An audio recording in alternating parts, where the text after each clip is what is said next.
In today's video, I'm going to teach you Guide with Google and TradingView. We'll move from a simple Google search all the way to managing indicators on a TradingView chart, keeping things clear, practical, and easy to follow. Start by opening your web browser and heading to Google. In the search bar, type TradingView and look for the official TradingView website in the results. Click through to open it. This gets you to the main platform quickly and helps avoid any lookalike sites.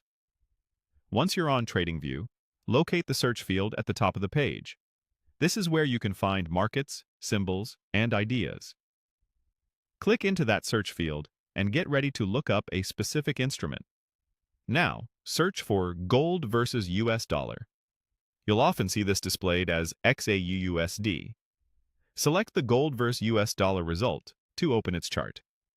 This brings up a live chart where you can view price action, switch timeframes, and prepare to add tools that help with analysis.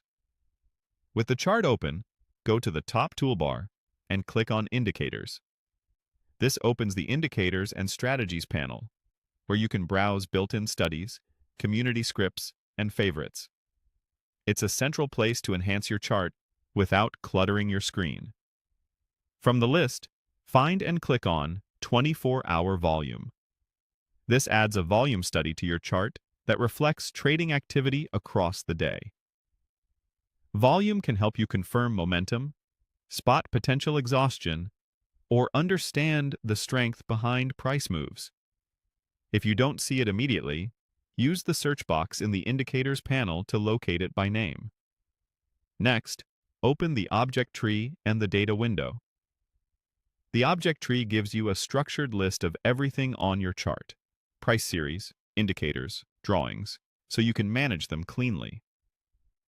The data window shows precise values for the candle under your cursor, along with indicator readings, which is great for accurate analysis without hovering over every item. If your chart starts feeling busy, you can quickly tidy it up. In the object tree, find the indicator you want to hide. Click on it to select it. Then click the eye icon to toggle its visibility. This hides the indicator from the chart without deleting it, so you can bring it back anytime with a single click. It's a simple way to focus on what matters in the moment while keeping your setup intact. That's it. You searched for TradingView, opened gold versus US dollar, added the 24-hour volume indicator, explored the object tree and data window, and learned how to hide an indicator for a cleaner workspace. This workflow keeps your analysis organized and efficient,